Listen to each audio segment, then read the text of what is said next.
Vous avez bien fait de venir à Mulhouse. Vous auriez pu être dans une autre région de France. Vous avez fait 500 km, certains ont fait 800 km, certains ont traversé l'océan Atlantique. Les Québécois, ce n'est pas la France, le Québec, c'est presque la France. Ça va la devenir à nouveau la France. Vous avez bien fait de venir à The Rencontre. Ils ne savent pas l'écrire correctement, mais c'est The Rencontre. C'est le 10e anniversaire de cet événement et je pense que ça va être la rencontre de toutes les rencontres. Amen.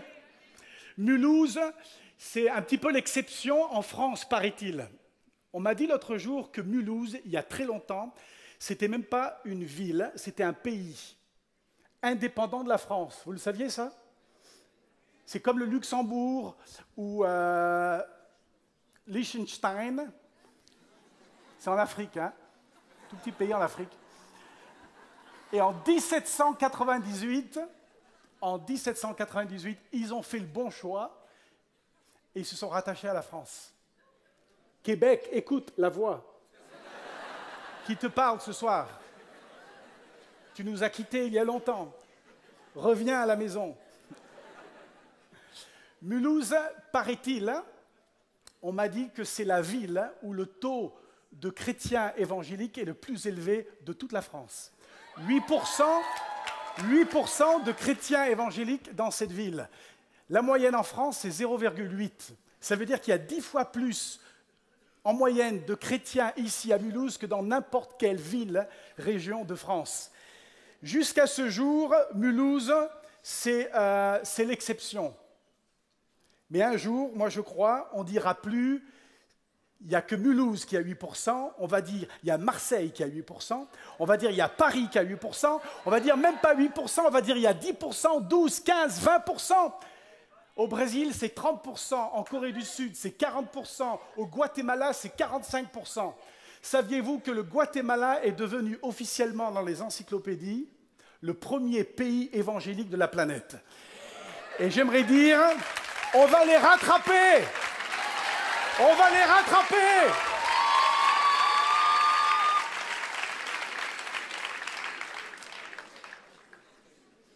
Et on ne dira plus, tiens, j'étais un week-end de Pâques, de Pentecôte, ou un camp de jeunes, on était 2000. On va dire, on était 20 000. Et quand vous allez leur dire, on était 20 000, ils vont dire, 20 000, c'est tout! Nous, on est passé à 50 000. On a voulu le Stade de France, mais comme on était trop nombreux pour les 82 000 places du Stade de France, on a oublié le Stade de France. Parce que ce qui se passe en Corée, au Brésil, en Argentine, au Nigeria, au Guatemala, ça va venir ici en France aussi. Amen. Au Cambodge, où j'habite depuis 1999, il y a 25 ans, paraît-il, il y a 25 ans, au Cambodge, il n'y avait qu'une poignée d'églises. Aujourd'hui, on a dépassé les 7000 églises évangéliques à travers le pays. C'est formidable, 7000 églises au Cambodge aujourd'hui. Amen. Amen. Quand j'étais petit, quand je grandissais dans les églises en Auvergne, ça c'est pas en Afrique, hein, c'est en France, on avait un petit chant qui disait, ça ne se chante plus maintenant, peut-être que Héritage, ils vont le reprendre parce que c'est un vieux chant. Héritage 4. Héritage 4, il devrait prendre ce petit cœur, on appelait ça des chœurs, qui disait dans le monde entier, le Saint-Esprit, agit comme le prophète l'a dit. Et je peux vous dire, en voyageant sur tous les continents, le Saint-Esprit, il agit, et je crois que la France, elle va rattraper tous les autres pays. Amen. Amen. Les 3 messages que j'aimerais donner pendant ce week-end, il y en a 3. Et ils ont un fil conducteur, il y a un thème, il y a un mot, c'est le mot « quitter ». Je quitte. Ce soir, je quitte la plage. Demain matin, je quitte la piscine. Et dimanche matin, pour le culte de célébration de Pâques ici, la salle sera comble. Il y aura tous les membres de l'Église et nous. C'est-à-dire qu'on sera 3 sur une chaise. Dimanche matin, ce sera quitter la tombe. Et on veut, avant lundi de Pâques, que tout le monde ait quitté la plage, la piscine et la tombe. Amen. Et que vous puissiez repartir à Lyon, à Montpellier, à Waterloo, à Lille, à Clermont-Ferrand, en Belgique, même en Belgique,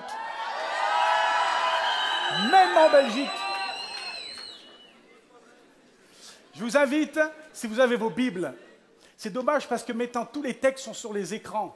Il y a 20 ans, on reconnaissait les chrétiens parce qu'ils portaient une Bible en allant à l'église dans la rue.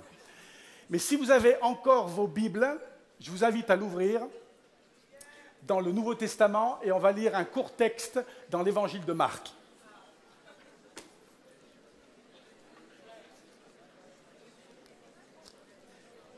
Hier matin, j'étais dans le train entre Lausanne et Bâle.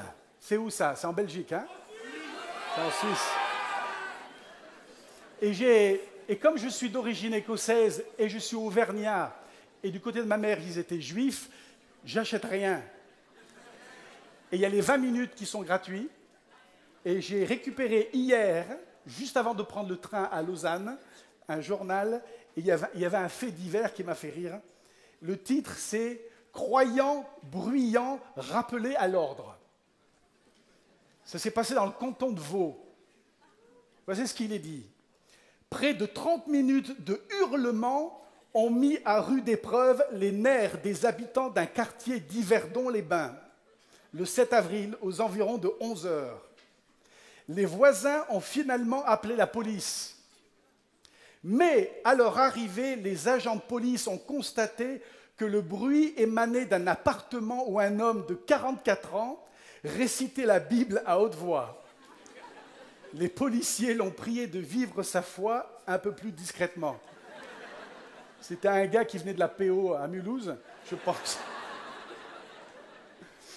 C'est Samuel qui lui a dit « Tu peux vivre à Vaud parce qu'on t'a vu assez souvent ». On ne va pas hurler pour lire le texte de la Bible, mais on va quand même le lire à haute voix parce qu'on n'a pas honte de l'Évangile. Et je vais demander à Audrey, qui est de la région de Mulhouse, qui est institutrice, paraît-il, qui va prendre le micro et qui va lire ces quelques versets, Marc chapitre 4 et le verset 35.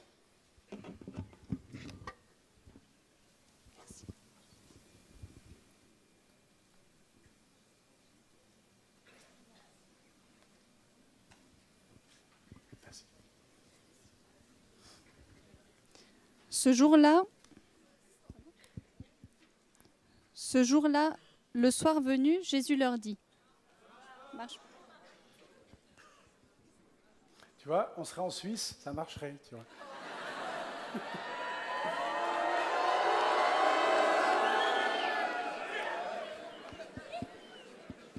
En Suisse allemande, ça marcherait.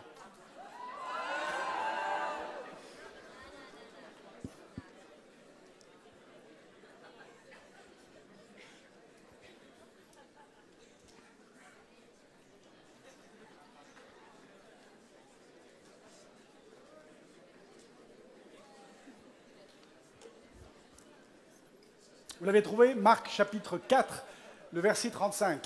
Et on va aller jusqu'au chapitre 5 et le verset 1. C'est comme si le verset 1, en fait, il devrait être, à mon avis, dans le chapitre 4. Et je ne sais pas qui a découpé la Bible, mais ils ont décidé que ça finissait comme ça et que ça commençait au chapitre 5, le verset 1, la fin du récit.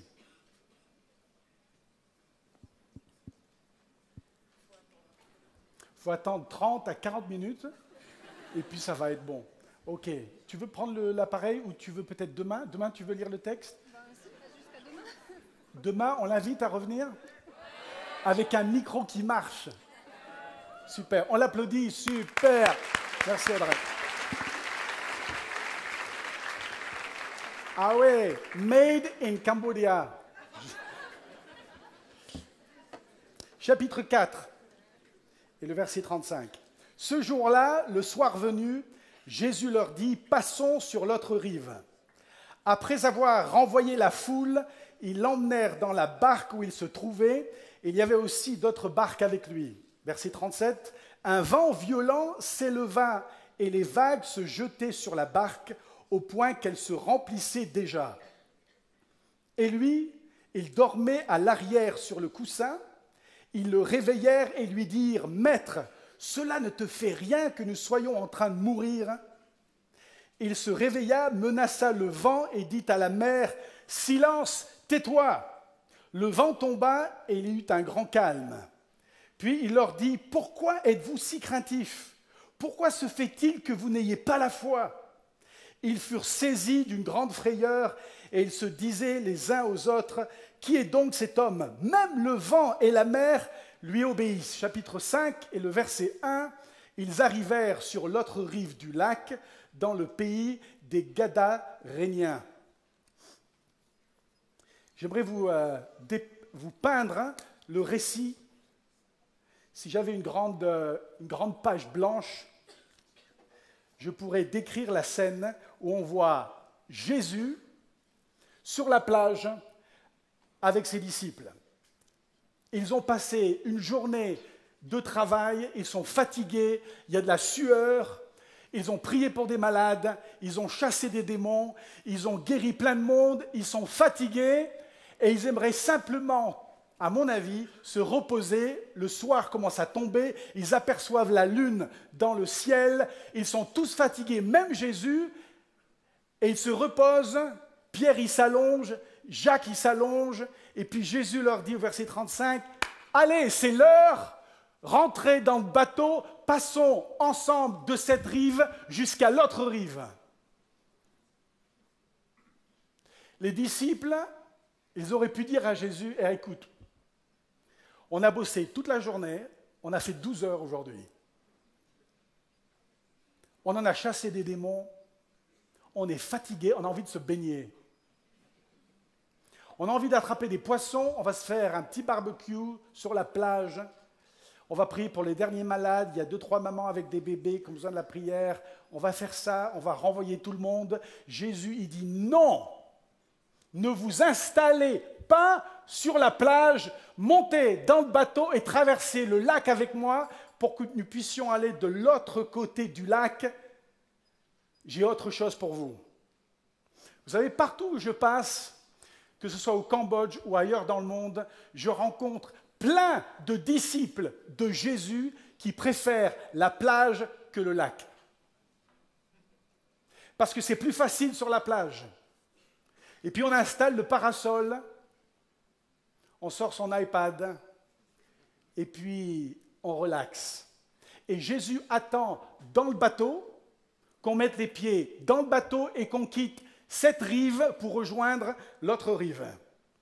C'est tellement plus facile de rester sur ce côté-ci du lac, dans nos habitudes, dans ce qui nous rassure, dans notre zone de confort. Il y a des gens qui sont sur leur zone de confort, le jour de leur conversion, 60 ans plus tard, ils sont toujours sur la plage. Il y en a ici, je ne suis pas prophète, mais il y en a ici qui sont sur la plage aujourd'hui, qui vont mourir sur le mauvais côté du lac. Et quand on aura fini sa vie, on va regarder à l'âge de 85 ans, ou comme le père du pasteur Samuel Peter Schmidt, on a fêté les 87 ans hier soir ensemble, pas lui, mais son papa. Lui, il a 25 ans, et son père, 87 ans. 87 ans, il a traversé le lac parce qu'un jour, il a décidé de mettre les pieds dans le bateau et de vivre l'aventure avec Jésus. Ils sont sur le lac et pourtant Jésus les invite à vivre une nouvelle aventure avec lui, à s'engager dans une nouvelle dimension de foi. Jésus les invite. Jésus dit, « T'es sur le sable, t'es sous un cocotier, moi je t'attends dans le bateau parce que j'ai autre chose pour toi. » Et quand Dieu nous dit, « J'ai préparé de grandes choses pour toi, je veux te faire entrer dans un nouveau chapitre de ta vie », nous, on répond « Ah ouais, super, Seigneur, merci, qu'est-ce que ça me fait du bien, cette parole, je la reçois. » Et on la reçoit et on reste sur la plage. Et Jésus dit, ce nouveau chapitre, il n'est pas sur ces côtés-ci du lac, ce nouveau chapitre, il va commencer là-bas. Et The Rencontre, ça peut être l'occasion pour toi, dans ces prochains jours, de prendre la décision de quitter le confort de la plage, de mettre les pieds dans le bateau et de dire « Seigneur, je m'en vais là où tu m'envoies, peu importe où tu vas, j'irai avec toi.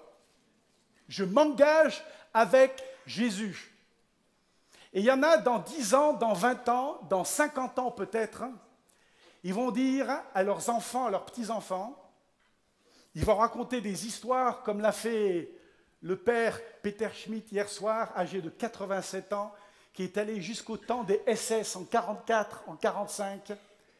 Il y en a parmi nous en 2040, en 2050, en 2060 qui vont dire « J'ai fait ce que j'ai fait de ma vie », parce que vos petits-enfants, ils vont vous demander « Papy, mamie, comment tu as pu faire tout ça pour Dieu ? Comment tu as réussi à influencer tellement de monde ?» Et vous allez leur dire un jour, en 2014, « Waouh, 2014, c'est loin ça !» En 2014, je suis allé à Mulhouse. Ça s'appelait The Rencontre. Ils ne savaient pas écrire l'anglais à l'époque.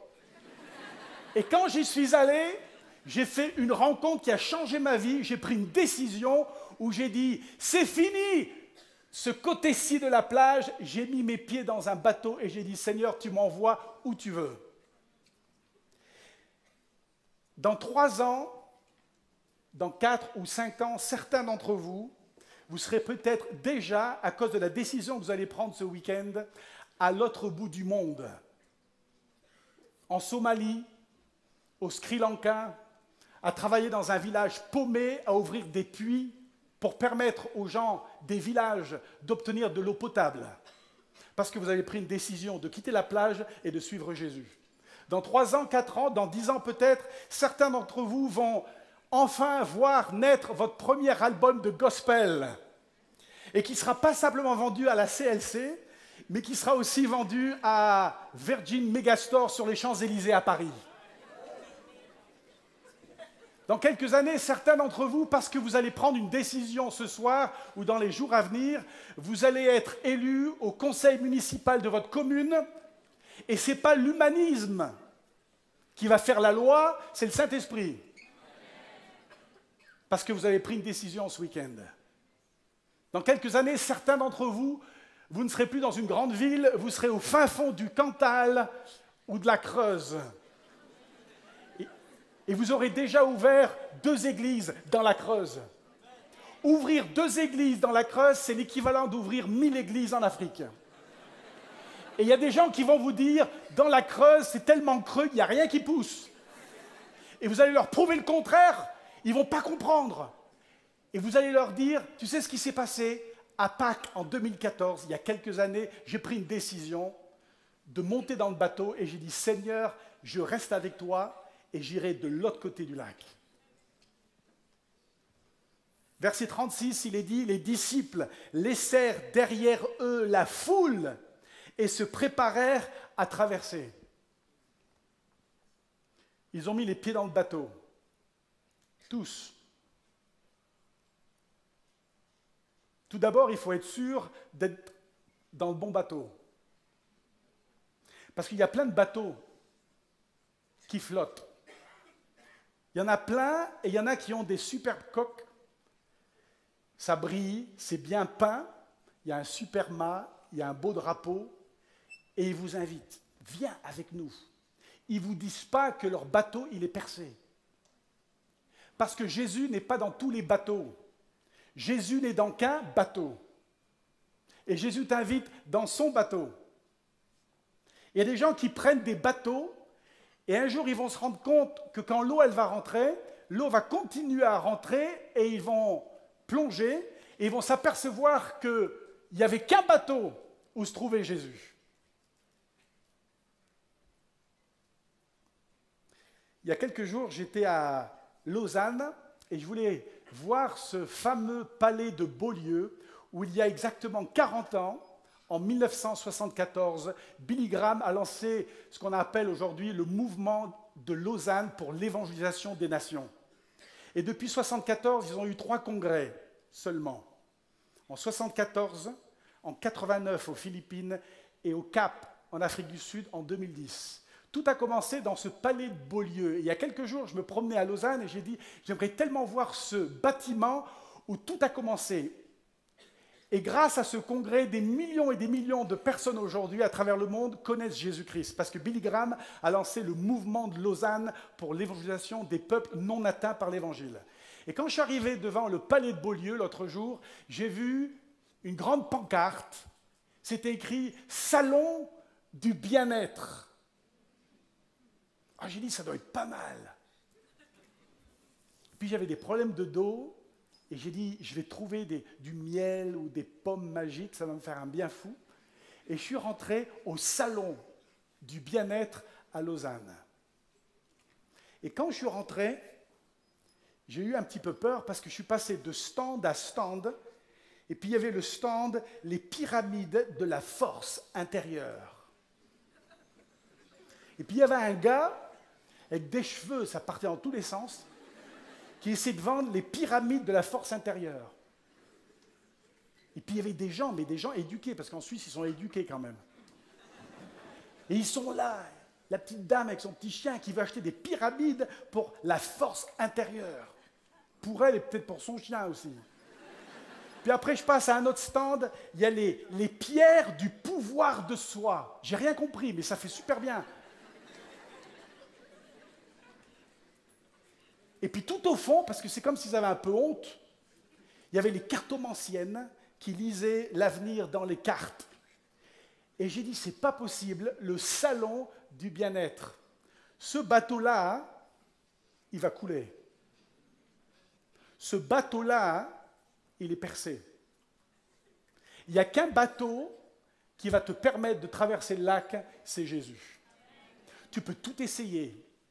Le New Age, l'astrologie, tu peux partir en live, tu ne sais même pas où tu es, tu ne sais plus qui tu es, mais le bateau, il va couler. Et ce bateau-là ne te permettra pas de traverser le lac pour ce que Dieu veut pour ta vie. En 1998, j'étais jeune pasteur à Amiens, en Picardie, ça c'est aussi en France, et je savais qu'une page allait se tourner dans le chapitre de ma vie. Et Dieu m'a appelé à quitter le confort de ma plage à Amiens. Il a mis un fardeau sur mon cœur pour les 20 000 gamins qui vivent, qui dorment et qui sont vendus dans les rues de Phnom Penh, au Cambodge, à 14 000 km de là, en Asie du Sud-Est.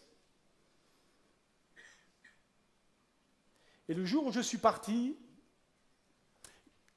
le grand jour où j'ai quitté Amiens, j'ai invité des amis. Et puis je leur ai dit, je me suis fait plein d'amis. Avant Facebook, je me suis fait plein d'amis. Et ils sont venus à la maison et je leur ai dit, vous vous servez, vous prenez ce que vous voulez. Et ils ont tout pris, tout est parti, tout est parti. Il n'y avait plus rien. Et comme je le dis souvent, il ne restait plus rien, même la cuillère de café dans le tiroir, elle est partie. Je n'avais plus rien que 2 valises et un billet aller simple Paris-Phnom Penh. J'ai dû ce jour-là laisser une foule de gens et de choses derrière moi. Les disciples ont tout laissé derrière eux sur cette plage, ont mis les pieds dans le bateau et ont traversé le lac avec Jésus. Et il y a plein de choses qu'on va devoir laisser derrière si on veut traverser de l'autre côté, parce qu'on ne peut pas tout prendre dans le bateau.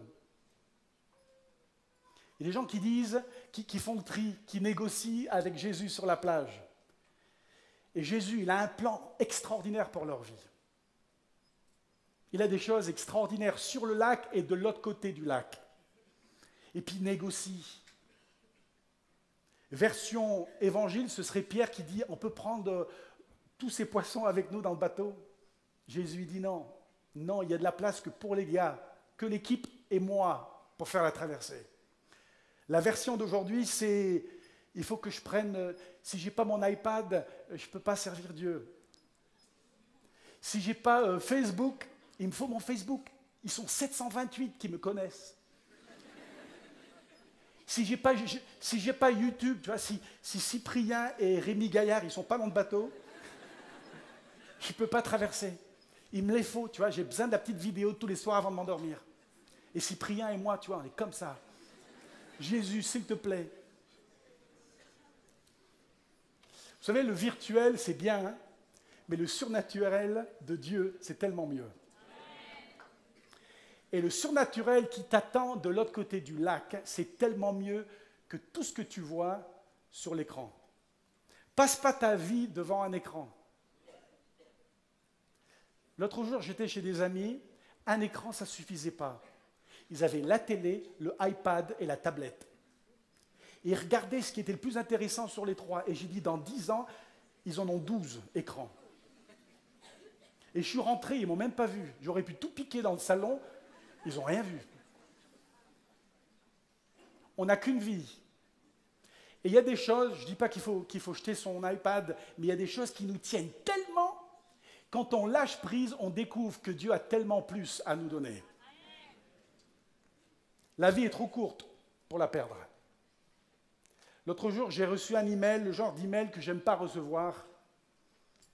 Ça vient d'une jeune femme, Victoria Forero, une amie qui habite en Colombie et qui travaille sur la traduction de mon livre en espagnol. Elle m'a dit, j'ai une mauvaise nouvelle à t'annoncer. Et voici l'email qui est ici, je vous le lis. Ma cousine et son mari viennent d'être tués dans un accident de la route. L'une des premières pensées après avoir entendu cette nouvelle, la vie est courte, ne la gaspille pas. S'il y a une chose à retenir ce soir, c'est ça, la fin de son email. La vie est courte, ne la gaspille pas. Tu sais, si tu restes sur la plage, tu vas passer à côté de ce que Dieu a prévu pour toi. Et tu vas arriver à la fin de ta vie et tu vas dire, je ne peux plus la refaire. C'est fini. Le bateau, il est parti. J'aurais pu tellement faire de l'autre côté de la plage. Et toute ta vie, tu vas entendre ce que les autres font. Tu vas entendre ce qui se passe de l'autre côté de la plage et tu vas recevoir des textos des autres qui sont là-bas, qui te disent « Waouh, avec quartier libre à Strasbourg, à Lille, à Lyon, c'est formidable ce qui se passe !» Et tu vas entendre ce qui se passe de l'autre côté de la plage, mais tu vas rester là, sur ta plage, sur ton côté du lac. On va t'envoyer des textos et on va te dire « On a chanté dans les prisons, c'était extraordinaire !» On est allé chanter l'évangile dans les maisons de retraite, c'était formidable, les vieux, il y en a qui ne comprenaient rien, mais ils étaient heureux. Et tu vas être là et tu vas recevoir tous les textos qui arrivent de l'autre côté du lac, et tu vas faire ça toute ta vie, et à 80 ans, tu vas te réveiller, tu vas dire « Mince, qu'est-ce que j'ai fait de ma vie ?» Ce soir, ce week-end, tu peux prendre une décision et de dire « Je vais mettre mes 2 pieds dans le bateau avec Jésus, je vais traverser le lac. » Il est dit, Jésus et les disciples se préparèrent à traverser. Et ce week-end de Pâques, c'est l'occasion pour toi de te préparer à traverser. Lundi soir, il y aura 2 groupes. Il y en aura qui vont dire, c'était super, la musique, les enfoirés version Québec qui sont venus, c'était formidable. On a passé, mais c'était bien, c'était super. L'année prochaine, The Rencontre, ils vont l'écrire comme il faut, mais j'irai l'année prochaine. Et je vais m'inscrire en 2015. Si vous venez, puis il y aura un autre groupe, c'est même possible qu'ils ne soient pas là en 2015. Et c'est même très bien. Et en 2016, on les attend, ils ne sont toujours pas là. Et en 2020, parce qu'ils avaient toujours l'âge pour venir à The Rencontre, et en 2020, les années ont passé et ils ne sont toujours pas là. Puis un jour, vous recevez un texto et le gars, il est en Mozambique dans un orphelinat. Il est dans la Creuse et il creuse. Tout seul. Mais il est content. Il a traversé le lac. Il est de l'autre côté. Et il n'en a que faire de The Rencontre parce qu'il a déjà fait la rencontre. Il y a des gens qui vont de conférence en conférence. J'avais un ami vietnamien dans le nord de la France. Il était au chômage, mais il était actif pour les conférences. Et il allait à toutes les conférences. Il connaissait tous les hommes de Dieu qui passaient dans le nord de la France. Et il en faisait une 40aine par an. Tous les week-ends, il était quelque part à entendre un homme de Dieu. Quand il y avait un appel, il était devant et recevait la prière. Il était toujours à chercher la conférence, le dernier cri. Il a passé des années de conférences sur la plage. Il y a des gens qui passent toute leur vie à lire des biographies d'hommes et de femmes de Dieu sur la plage. Et à un moment, il faut dire, c'est fini les bouquins, c'est fini d'aller de conférence en conférence. Je vais une fois, peut-être 2 fois à The Rencontre. Je laisse la place pour les autres parce qu'il y en a 800 d'ailleurs cette année. 800 paraît-il qui ne peuvent pas venir parce que c'est plein ce week-end. Que ce week-end soit une rencontre qui change ta vie et dans 40 ans, tu peux en parler encore parce que tu as mis tes 2 pieds dans la barque et tu es parti avec Jésus. Et puis il y a un problème, verset 37. Une puissante tempête s'est levée, de hautes vagues se mirent à frapper le bateau au point où le bateau fut presque plein d'eau. Alors j'imagine les disciples dans la barque et ils se tournent vers Jésus et ils disent « Voilà, ouais, c'était pas prévu ça. On a fait un petit briefing avant de partir. C'était pas prévu là. Les orages, les éclairs, la tempête, ça, c'était pas prévu. Jésus, tu nous as pas dit toute la vérité. On est coincé maintenant au milieu d'un lac et puis le bateau, il commence à couler. Vous savez, quand vous décidez de traverser le lac, je préfère vous le dire tout de suite, parce qu'il y a des gens qui vont dire « Ah, je pensais que c'était super, victoire !» Et puis, comme le groupe là, du Québec, ils sont avec vous tout le temps là dans la Creuse, en train de chanter pour vous aider. Non, ils ne seront pas là pour vous aider. Alors, je préfère vous le dire tout de suite, que quand vous allez mettre les pieds dans le bateau et partir de l'autre côté du lac, il y aura une tempête, il y aura plein de tempêtes. Quand j'étais petit, j'avais 12-13 ans, je me souviens, je vois encore ma maman, on habitait à Clermont-Ferrand, et ma maman, elle rentre dans la chambre. Hein, et à l'époque, la ville où il ne fallait pas aller, c'était Beyrouth, au Liban. Beyrouth, au Liban, il y avait une guerre civile dans les années 80. C'est un petit peu comme Kaboul. On ne va pas en vacances à Kaboul. Hein. Il n'y a pas le Club Med encore à Kaboul. C'était l'équivalent de Kaboul, de Bagdad, de toutes ces villes où on ne va pas. Et ma mère, elle est rentrée. Je n'ai jamais oublié ce qu'elle m'a dit. Et ma maman est missionnaire, elle est anglaise. Et elle aussi, un jour, elle a quitté la plage de Birmingham en Angleterre pour venir en France. Mon père en a fait de même. Il a quitté l'Écosse pour venir en France il y a 50 ans cette année. Et ma mère est rentrée dans ma chambre et elle m'a dit, tu sais, tu seras plus en sécurité à Beyrouth, au Liban, dans la volonté de Dieu, qu'ici, dans ton fauteuil, loin de la volonté de Dieu. Ça, c'est ma maman qui m'a dit ça. C'est la meilleure citation que j'ai entendue.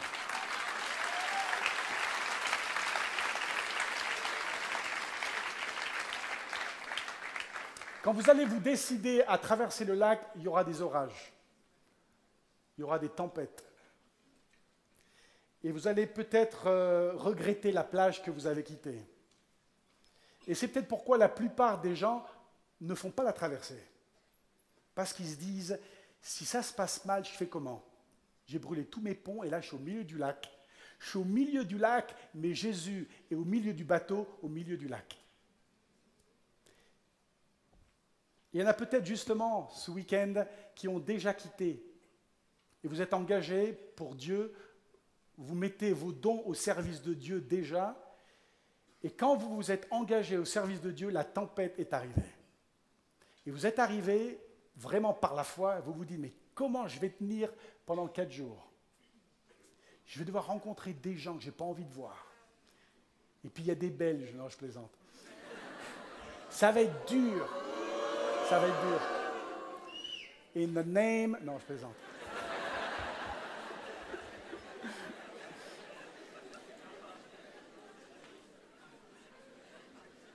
Il y a des gens qui se disent, mais qu'est-ce que j'ai fait de venir ici? J'ai fait 800 bornes, je suis claqué, j'ai envie de dormir. J'ai envie de téléphoner à ma copine là-bas à Montpellier. Ah, qu'est-ce que je fais ici? Vous êtes au bon endroit. Vous êtes au bon endroit parce que Jésus est là. Et il vous appelle parce qu'il a peut-être déjà fait dans le passé. Et il dit, je t'attends. Moi, je suis dans le bateau, Jésus dit. Je ne suis plus sur la plage, je suis dans le bateau. Et je ne vais pas revenir sur la plage, c'est toi qui vas quitter la plage et tu vas me rejoindre. Il y en a qui sont au milieu du lac et la tempête, elle fait rage. Une tempête s'est levée, mais Jésus te dit, je suis avec toi. Seigneur, ça pleut, ça fait longtemps que ça pleut. Et puis l'eau, je ne sais pas, mais elle rentre aussi dans le bateau. Mais je suis avec toi. Seigneur, il y a tellement d'eau dans mon bateau que dans quelques jours, on va couler. mais je suis avec toi. Vaut mieux couler avec Jésus.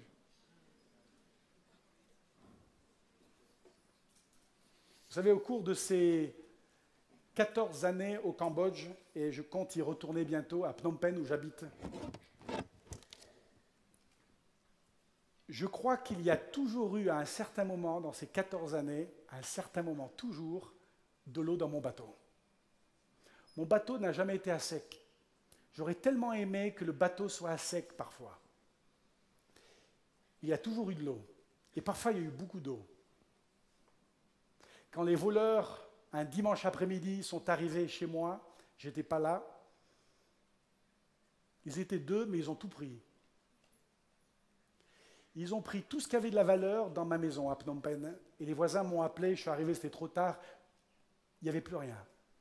Ce jour-là, il y avait beaucoup d'eau dans mon bateau. Le jour où les inondations ont tout balayé le quartier du sud de Phnom Penh où j'habite. Et ma maison a été inondée. J'étais même pas là, j'étais en Thaïlande et j'allais aller à la conférence de Lausanne en Afrique du Sud. Et entre la Thaïlande et l'Afrique du Sud, j'ai fait un petit saut à Phnom Penh. Et les voisins qui se sont mobilisés, ils ont ramené tous les meubles, tout ce qu'ils ont pu au 2e étage. Et ils m'ont même dit, ça m'a fait rire parce que j'ai tout perdu, ils m'ont dit, le poisson qui était dans l'aquarium, ben, il n'était plus dans l'aquarium. Il était dans la chambre. Ah, j'ai jamais vu la chambre à Timothée. Ah, c'est bien. Il n'y avait plus rien. Le pire, c'est quand j'ai vu mes albums à photos, parce que c'était encore des photos dans les albums. Vous savez, ce qu'il y a de plus précieux, ce sont nos photos. Et quand j'ai vu les photos qui ont été abîmées, des photos qui dataient de 99, et j'ai vu tout ça, et je me suis retrouvé là, je devais refaire mes valises pour aller en Afrique du Sud. Eh bien, ce jour-là, au sens propre et au sens figuré, il y avait beaucoup d'eau. Quand Carole, une jeune fille suisse, on a appris le khmer ensemble, la langue au Cambodge. On était à la faculté des langues étrangères à Phnom Penh. Elle était assise à côté de moi, elle était beaucoup plus douée en langue que moi. Et quand Carole est allée en 2004 pour passer Noël à Phuket, en Thaïlande, le tsunami est arrivé. Et elle est partie. 6 mois plus tard, on a retrouvé son corps. On l'a enterré à Genève. Quand j'ai appris la nouvelle, il y avait beaucoup d'eau dans mon bateau. Et peut-être ce jour-là, j'avais envie de faire demi-tour et de retourner en Picardie, où la vie était tellement plus facile. Et peut-être le coup dur, le plus difficile que j'ai dû encaisser, il y a quelques années, quand mon meilleur ami, le pasteur Yves, un Français qui travaillait au Cambodge, un homme qui a appris la langue, le khmer, plus facilement que n'importe quel autre missionnaire que j'ai connu. Quand Yves, mon meilleur ami, il s'est donné la mort, ça a été la journée la plus noire, la plus triste de toute ma vie. Et ce jour-là, je me suis dit, s'il y a une goutte d'eau en plus dans mon bateau, on va couler. Quand les troubles obsessionnels compulsifs dont j'ai souffert pendant 26 ans, tous les jours, parfois m'ont plongé dans les profondeurs du désespoir. Quand je touchais le fond, comme on l'a vu tout à l'heure, il y en a qui ont touché le fond. Et quand les tocs vous tiennent, les gens qui disent « Ouais, tu te laves les mains, ne passe pas trop de temps à te laver les mains, pourquoi tu dois ranger tout d'une certaine façon, mais sors de là, il faut grandir. » Mais quand ça vous tient, et vous vous réveillez le matin et vous voyez le visage des troubles obsessionnels compulsifs qui vous attendent pour toute la journée. Et quand ça dure pendant des années, des années, des années, maintenant je peux pratiquement en parler au passé. Parce que quelque chose d'extraordinaire s'est passé dimanche. J'étais tout seul dans la forêt en Suisse. Et il y a des jours, pendant ces 26 ans de souffrance, je regardais dans mon bateau et je me suis dit, il est vraiment rempli d'eau. Et parfois, j'avais oublié de regarder à celui qui m'avait invité à l'âge de 4 ans, quand je me suis converti, à le rejoindre dans son bateau. Et par la grâce de Dieu, je n'ai pas coulé. Et par la grâce de Dieu, tu vas la traverser. Tu vas traverser ce lac, tu vas traverser cette rivière qui est turbulente et tu dis comment je vais faire. L'autre jour, j'ai écouté le témoignage du fils du pasteur Peter Schmidt.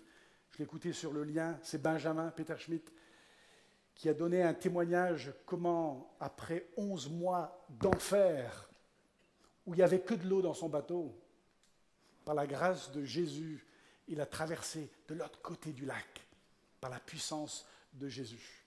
Et j'aimerais te dire ce soir, pour terminer, tu vas le traverser, ce lac. Même cette situation dans ta famille qui est extrêmement difficile, tu vas le traverser, ce lac, parce que Jésus est dans le bateau.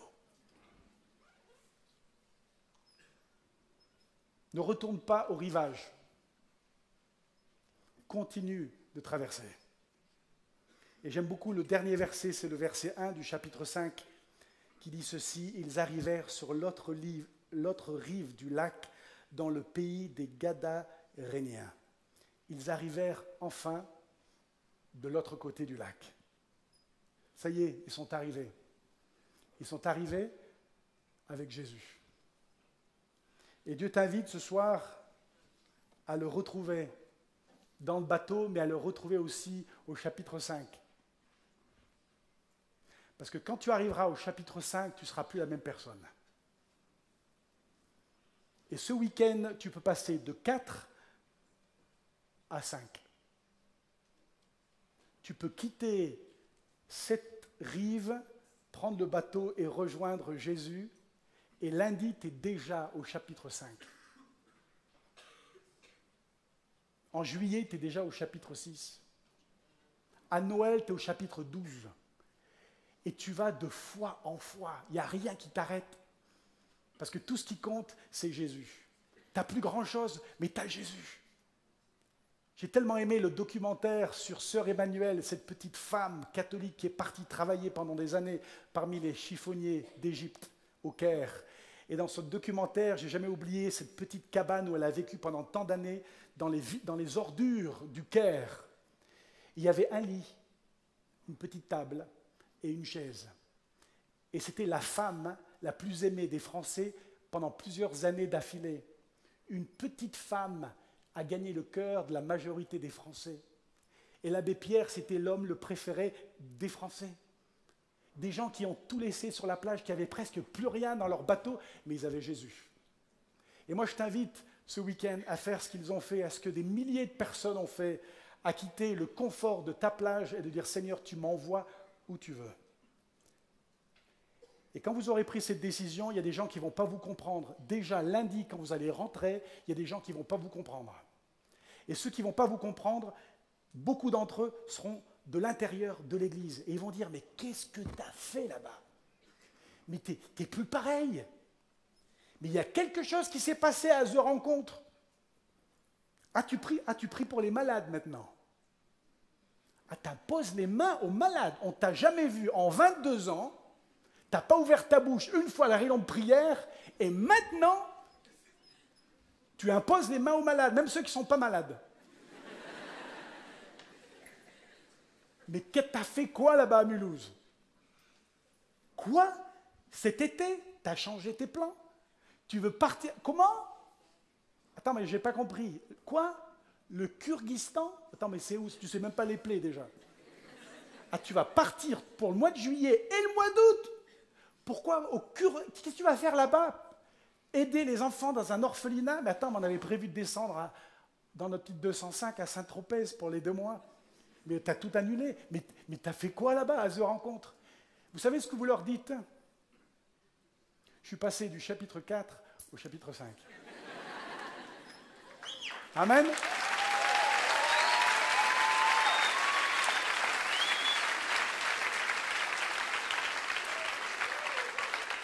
Je vous invite à prier et je vous invite à prendre une décision. Certaines peuvent la prendre tout de suite, ce soir.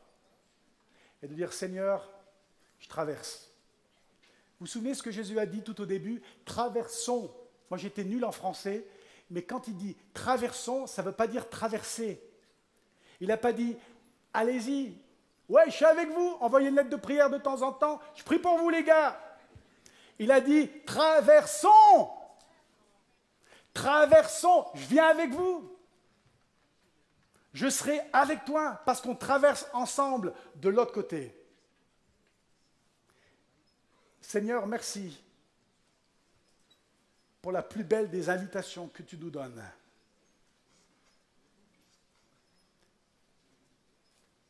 Et je parlais juste pour quelques instants, alors qu'on termine cette première soirée, pour ceux qui n'ont pas encore dit oui de tout leur cœur à Jésus. Et il y en a, je les vois, ils ont déjà un pied dans le bateau, mais ils ont toujours un pied sur la plage. Et ça fait longtemps que ça dure. Et je ne sais pas si tu remarques, quand le bateau il bouge, eh ben, ça fait le grand écart.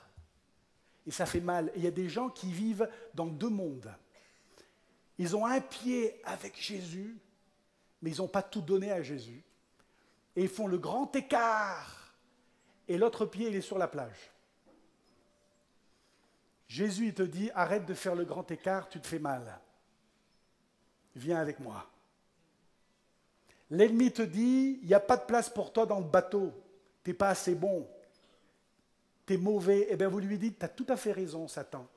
C'est parce qu'il y a du mal en moi, parce qu'il y a des souffrances en moi, parce qu'il y a le péché en moi, que je prends la décision de quitter la plage pour être avec Jésus dans son bateau. Et puis il y a des gens qui sont dans le mauvais bateau. Il y a plein de monde dans ton bateau. Il y a des copains, des gens super, à la fac, au travail. Tu te dis, c'est des gens, c'est fun. Le samedi soir, on s'en va, on fait des trucs dingues. J'ose pas dire ce qu'on fait, mais on fait des trucs dingues. Mais c'est mes amis, alors je vais rester dans leur bateau. Tu ne les vois pas, les fissures dans ce bateau. Mais un jour ou l'autre, le bateau, il va couler. Je t'invite ce soir à quitter ce bateau-là, même si ça fait mal. Et de dire ce bateau, même s'il est beau, même s'il est coloré, même s'il y a un grand fanion qui dit salon du bien-être, Seigneur, ce bateau-là, j'en veux pas. Je veux le bateau qui t'appartient. Et je quitte la plage pour Jésus. Et je vais lancer cette invitation pour toi qui n'as pas encore mis les deux pieds dans le bateau. Et tu dis ce soir, c'est Jésus et rien d'autre. Il y aura des tempêtes, ça va être dur. Mais je préfère être avec Jésus dans son bateau, même au milieu des tempêtes, que tout seul, loin de Jésus sur ma plage.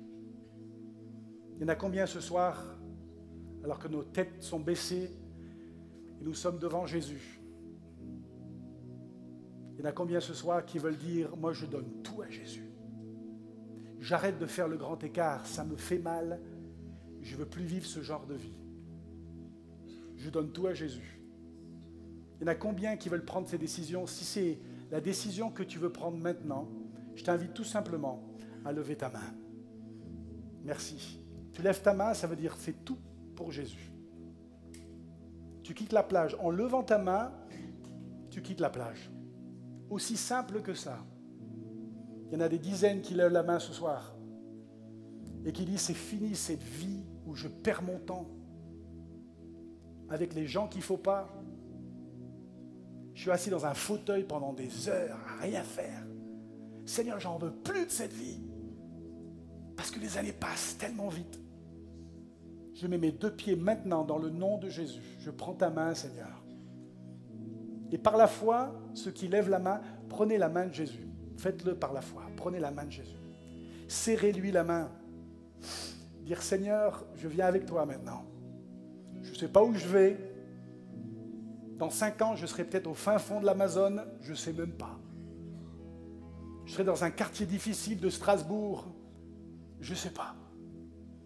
Je travaillerai dans une prison comme aumônier. Je ne sais pas. Mais ce n'est pas moi qui décide. C'est toi le pilote de mon bateau. Et je vais traverser avec toi, Jésus. Dites-lui, je vais traverser avec toi. Merci Seigneur. Et pendant qu'on chante ce chant, s'il y en a qui veulent venir sur le devant, il y a l'équipe de prière qui va venir. Je prie pour toi. Va venir déjà sur le devant. Et s'il y en a qui veulent la prière, si c'était suffisant de lever la main, c'est bien. Si vous voulez sceller ça dans la prière avec quelqu'un d'autre, ben faites-le. Il n'y a aucune pression.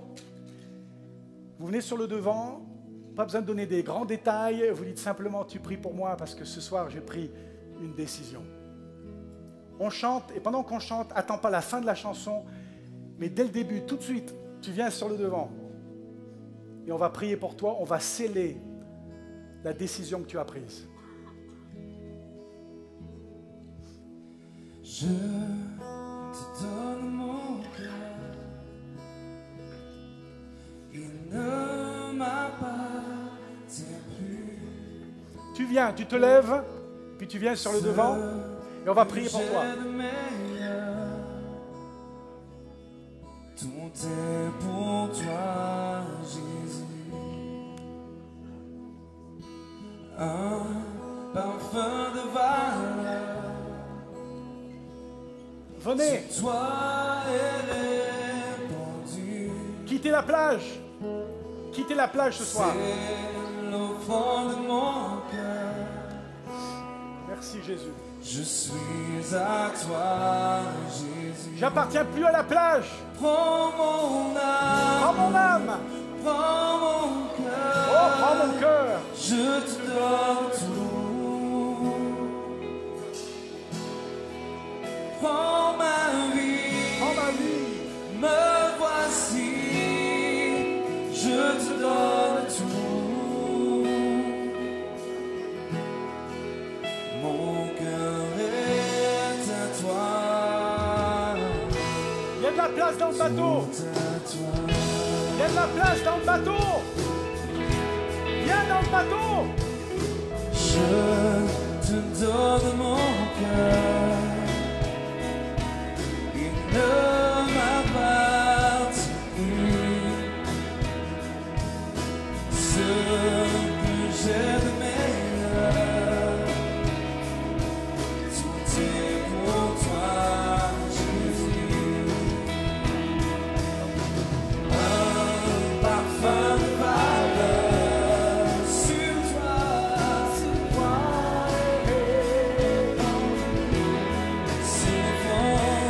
C'est l'enfant de mon cœur. Je suis à toi.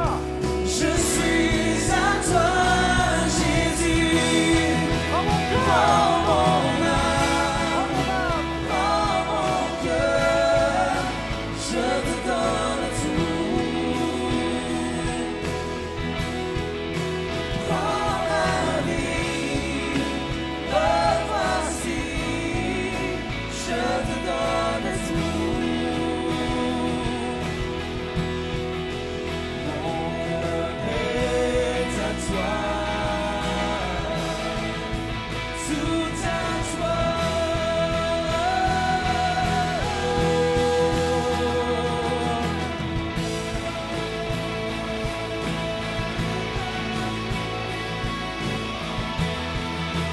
Mon cœur est à toi.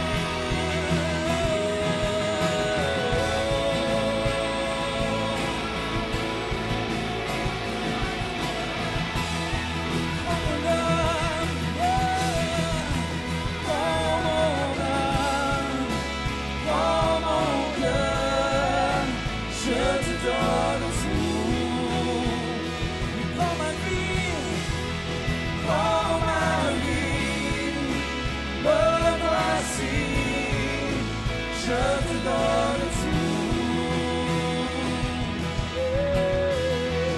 Mon cœur est à toi, tout à toi. Mon cœur est à toi, et tout à toi. Mon cœur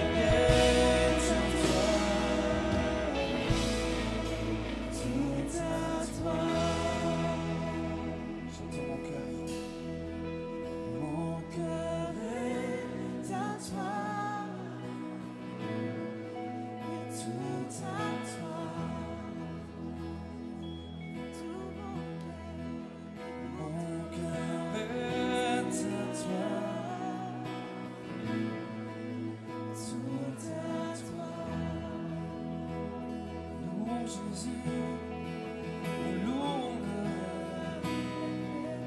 au fond de Viens dans le bateau, il y en a qui hésitent encore ce soir. Satan te dit, tu restes sur la plage. Jésus te dit, viens dans mon bateau. Viens dans mon bateau, il y a de la place pour toi. Il y en a qui disent, Seigneur, j'ai fait tellement de bêtises et tu m'invites dans ton bateau. Jésus te dit, je sais tout ce que tu as fait. Je sais tout ce que tu as fait et pourtant je t'aime. Je sais tout ce que tu as fait jusqu'à hier soir et pourtant je t'aime. Et je t'invite à quitter la plage et je te dis, viens tout près de moi, dans mon bateau. Il y en a qui ont besoin de quitter un ancien bateau. Jette-toi à l'eau, nage, rejoins le bateau de Jésus. Même si les autres ne comprendront pas, même si les autres te disent, mais tu es fou, reste avec nous. Dites-leur, j'ai pris une décision ce soir. J'ai choisi le seul bateau qui va me permettre de traverser jusqu'à l'autre rive. J'ai choisi Jésus ce soir. Alors tu quittes la plage. N'attends pas demain matin, fais-le ce soir. Viens, dis Seigneur, c'est toi et personne d'autre. C'est ton bateau et pas un autre bateau. Est-ce qu'on peut le rechanter? Je te donne toute ma vie. Je te donne toute mon âme. Je te donne tout mon cœur, mon argent, mon talent, mon avenir. Je te donne tout, Seigneur, ce soir. On a le temps, on a encore le temps. Alors tu viens. Prends mon cœur, Je te donne tout, Seigneur. prends ma vie, Prends ma vie. me voici, je te donne tout. Mon cœur est à toi, tout à toi. Prends mon âme, prends mon âme, prends mon cœur, je te donne tout. Prends ma vie, me voici, je te donne tout. Prends mon âme, prends mon âme, prends mon cœur, je te donne.